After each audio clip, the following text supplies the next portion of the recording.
Merci, Président. Madame le ministre de l'Intégration africaine et des Affaires étrangères, Monsieur le ministre chargé de l'aménagement du territoire, des collectivités territoriales et de l'urbanisme, Monsieur le secrétaire d'État chargé des Sénégalais de l'extérieur, chers collègues, maa ngi leen di nuyu di rafetlu séance bi nga xam ne lu ñu fi indi mooy autoriser président de la République mu ratifier ñeent accords internationaux notamment dans le domaine bancaire di wax ni rek am na sama collègue bu fi taxawoon sànq non inscrit donc qui a fait quelques amalgames ñu bëggoon ko relever parce que je pense que moo ngi naan dañu renoncer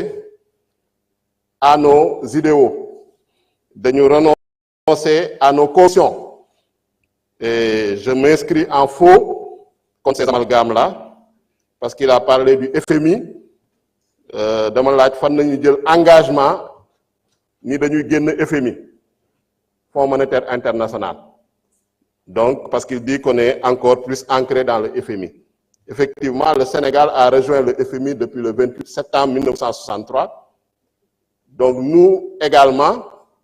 dans l'agenda national de transformation, dans la vision Sénégal 2050, en tout cas, on n'a pas pris l'engagement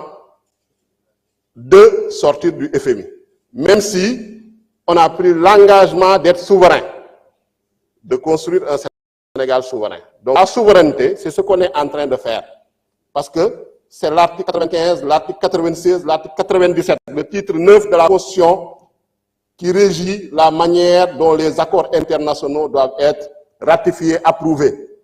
Et certains accords internationaux doivent passer par l'Assemblée nationale. C'est nous qui autorisons en toute souveraineté le président de la République à ratifier ces engagements internationaux. Donc c'est cela la souveraineté. La souveraineté, ce n'est pas l'autarcie. La souveraineté, ce n'est pas le repli sur soi.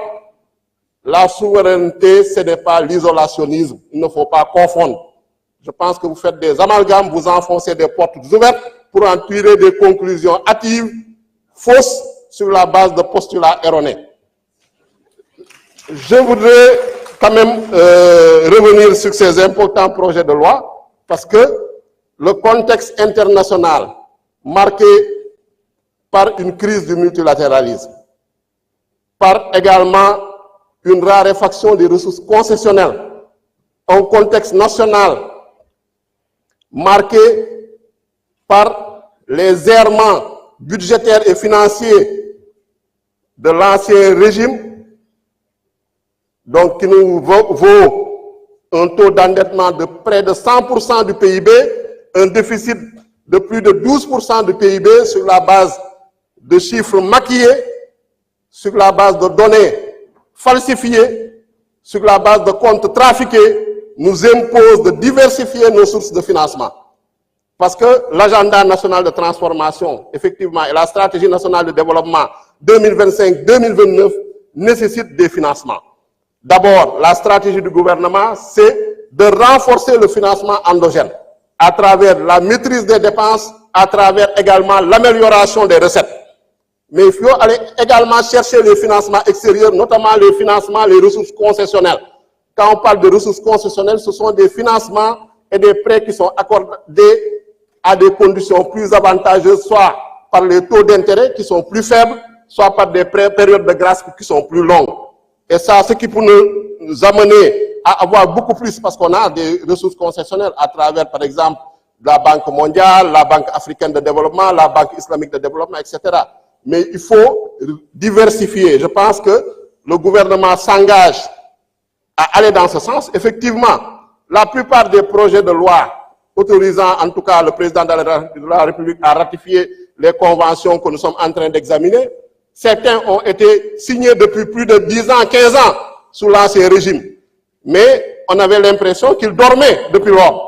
Pourquoi ils ne les ont pas amenés à l'Assemblée nationale pour les ratifier? Donc c'est sous le régime de Bassirou Diomaye Faye qu'on va les ratifier pour permettre au Sénégal de financer son développement, pour permettre de financer l'agenda national de transformation pour un Sénégal juste, prospère et souverain. Donc je vous remercie, chers collègues. Merci. Jërëjëf, honorable Ayib Daffé. La liste des orateurs étant épuisée, la parole est à Madame le ministre de l'Intégration africaine et des Affaires étrangères pour réagir sur les différentes interventions.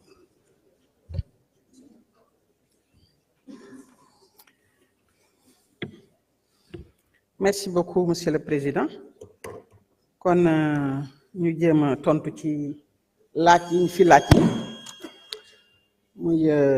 laaj yu am solo tàmbalee ko ci ratification bi Abdoulaye Thomas Faye laajte lan moo waral modification ci annexe convention commission bancaire de l'UEMOA. ñuy wax ne ratification convention bi nag dafay topp ci commission bancaire bi li mu tëral bu ñu autoriser parlement bi mu ratifier ko ba pare muy indi suñu dëkk bëgg a dugg nag ci kuréel boobu disposition yépp yi nga xam ne dañu tënku ci article 3 ak alinéa 2 yi nga xam ne ñooy wax ni après avis du comité politique monétaire de la BCEAO le conseil des ministres de l'UEMOA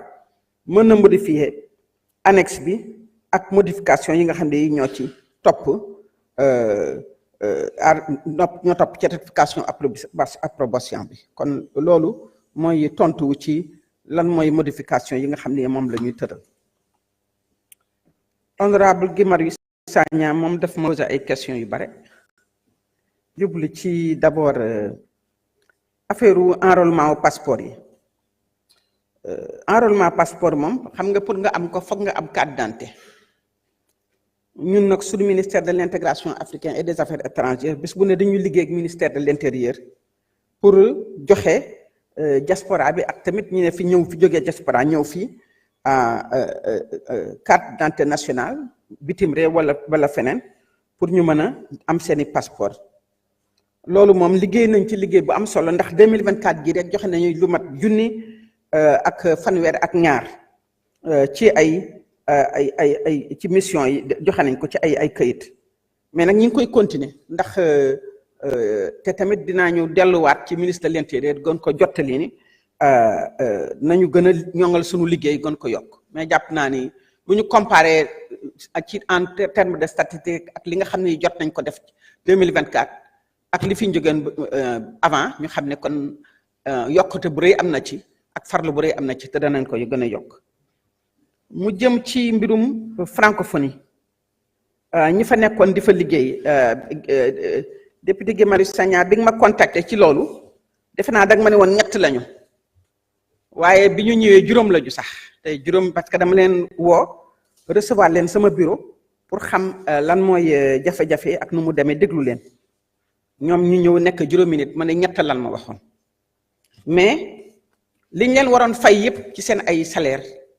fay leen ko liñ leen ameloon def ba fin d'année 2024 ci seen ay salaire sécurité sociale lañ leen desel ñi ngi koy toppatoo waaye ñoom boo leen laajee da ngeen ne juróom yépp liñ leen waroon fay nañ leen ko ndax xam nañ ne ay borom kër lañu te buñ leen amelee situation bi metti na waaye dañ ci góorgóorlu lu ñu mën ba fay leen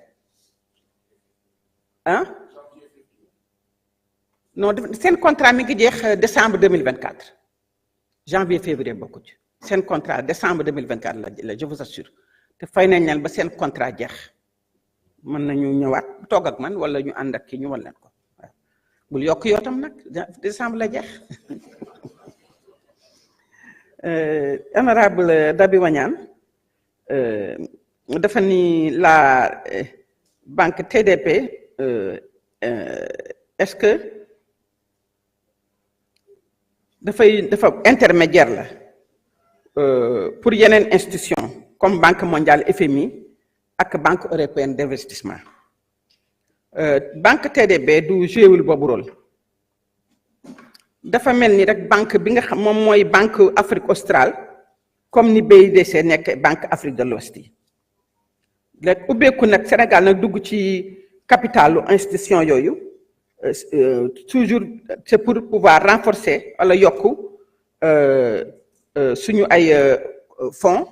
wala tamit gën a ñoŋal suñu ay dotation ak yooyu donc loolu am na solo